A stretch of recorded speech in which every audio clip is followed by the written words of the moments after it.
Hey folks, MasakoX here. Now, we could easily be wrong about this, but we feel confident enough to stick our necks out for this one and call it. The Gammas?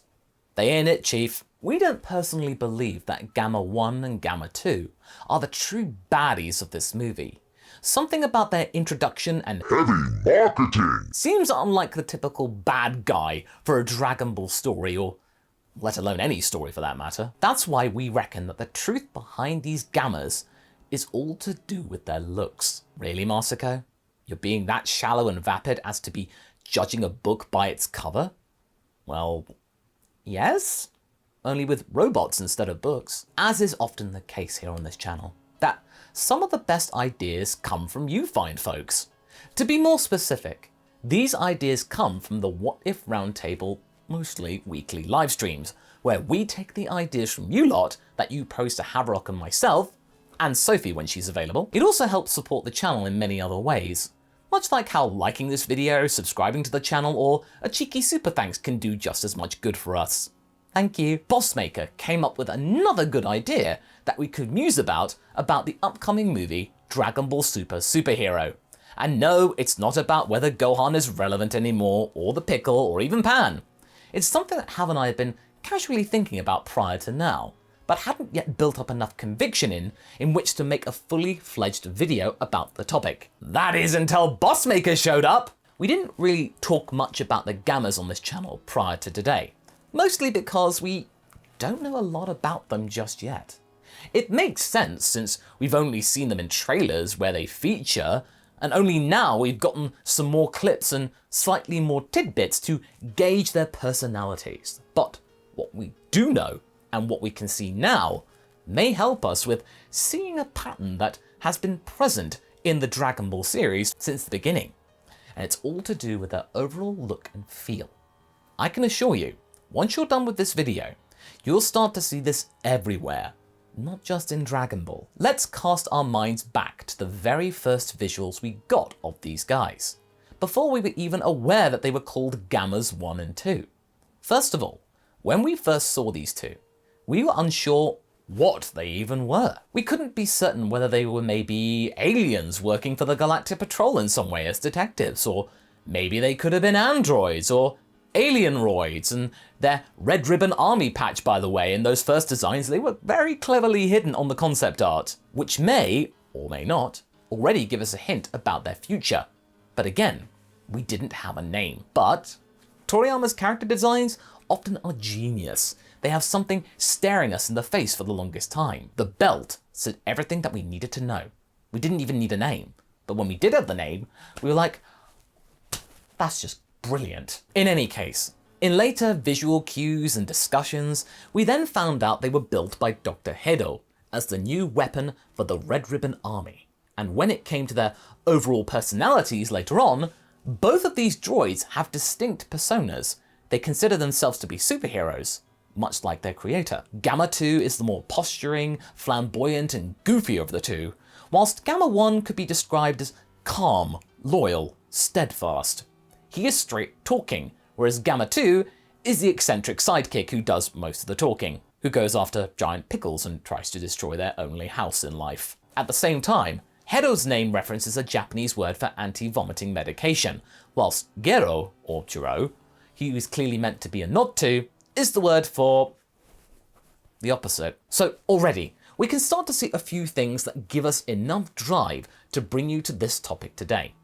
While both of the androids do work for the Red Ribbon Army, and are programmed and instructed to take down the Dragon Team, they seem to have rather positive traits to their personas. Endearing, you could say.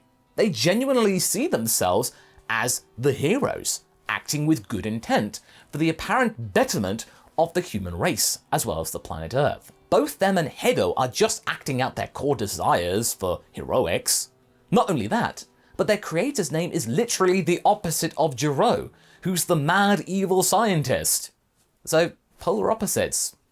I think it's a good clue. Also, the two of them are very much based on Ultraman in terms of their basic designs, with Gamma 1 here looking like the original Ultraman, and Gamma 2 kind of resembling Ultraman Zero. So, come on.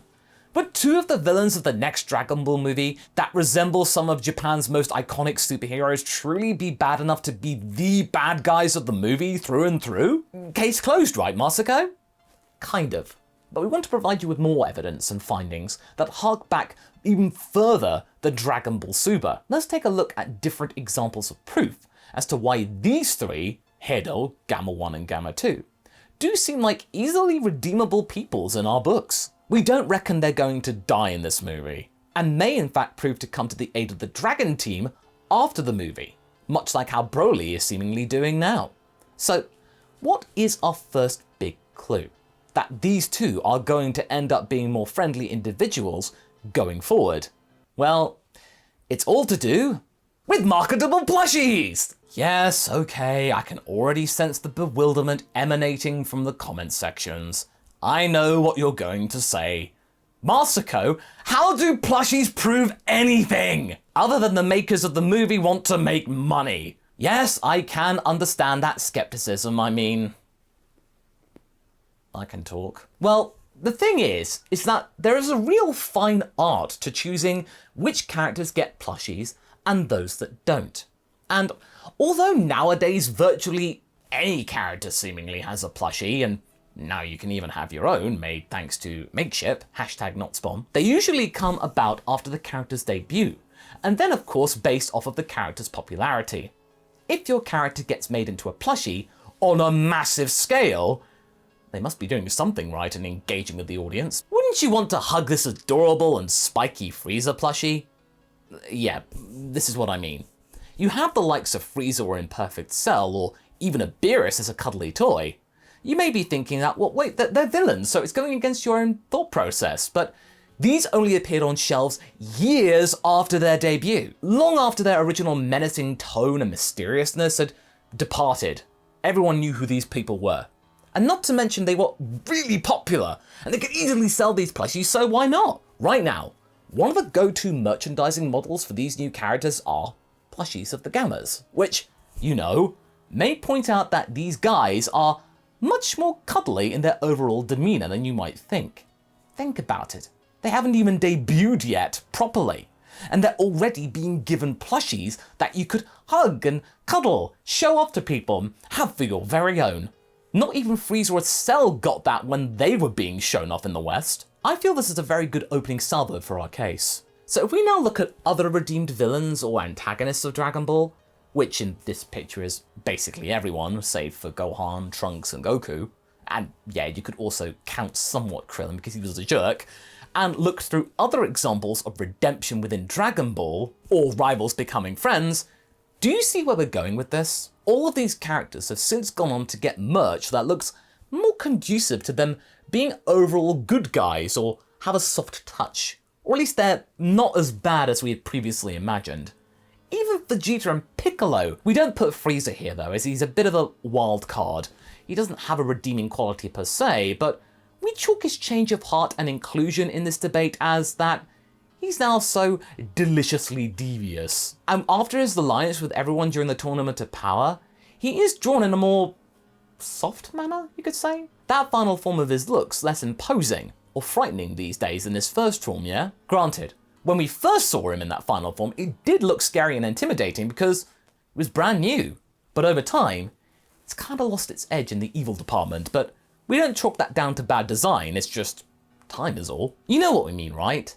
Both of the Gammas seem to represent personality types of characters that usually then go on to redeem themselves sooner or later within the Dragon Ball franchise. It doesn't seem right that they would act this way and then have no chance to change their ways or learn from their mistakes.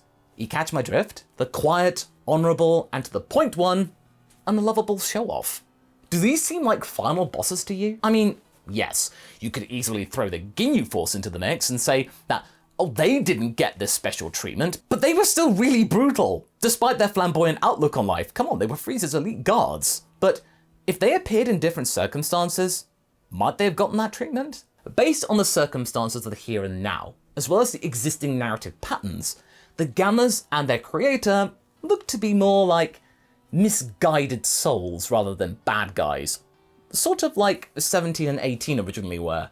they're not truly malicious and callous beings, we think.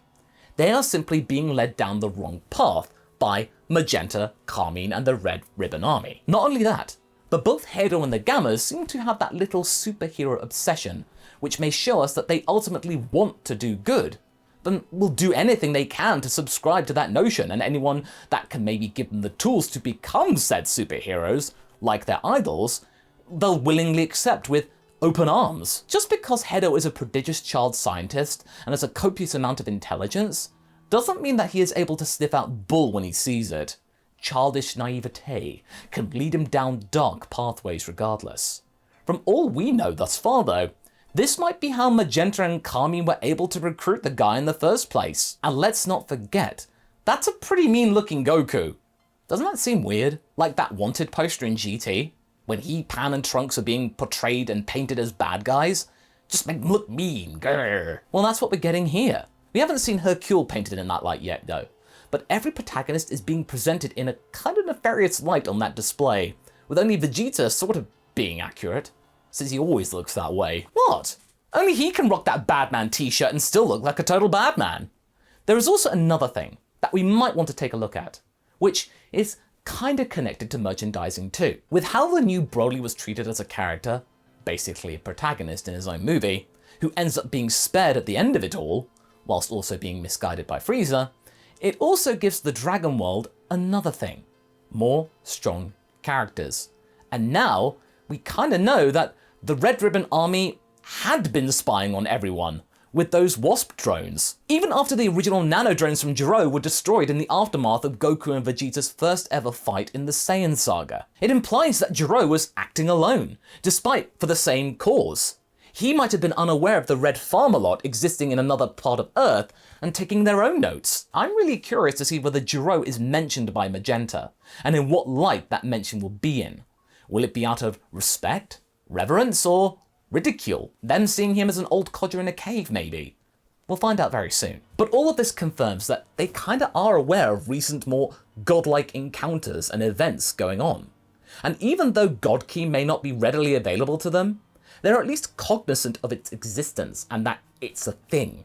That beings from the heavens are in cahoots with their painted villains. I mean, the power of the Gammas that we've seen is already impressive, if we consider that they can go toe-to-toe with the likes of Gohan and Piccolo of the modern age right out of the gate when they have first been sent out into the field. That's pretty crazy for an Earth-like creation with no prior examples from their wheelhouse. They got it that good on the first try. Keeping them alive gives not only the DB multiverse, but Earth, specifically, strong characters that are not Saiyans, or even Namekians. Sure, we have two powerful androids already with 17 and 18, but these two seem to differ, let's say. Having both of them being destroyed, especially in a movie centered around Pan, would feel off, you know? It just doesn't seem right to get rid of them if you're already pushing them very hard in the merchandising department. Why would you go to all that effort for a set of characters that will only be in one movie, and making them look like the way they do? For all we know, this can be the beginning of a friendship that would be not so different from Piccolo's and Gohan's relationship. Maybe they will end up saving each other. Maybe they'll become new members of the Great Saiyaman team. Maybe one of them will have to sacrifice themselves, so that means the other one may live and, see sense. We're pretty sure that Magenta and Carmine are the actual baddies, that's for sure. But is there a remaining twist villain left hidden in the movie? It's hard to say though, since the movie isn't out yet, but we rather would guess that either one of the two head honchos would get some sort of an upgrade, rather than a completely new villain jumping in the third act. We did have a surprise cameo from Gogeta in the previous movie, but, Gogeta is not so much a character these days, but more of a narrative device, and nowadays alternate skin for Vegeta, basically. And I guess we can get an emotionless, characterless machine that will be the final true boss, but either way, I don't know. To us on this channel, everything seems to point out that the Gammas will end up being on the good side of things at the end of it. We'll be really surprised if we're wrong.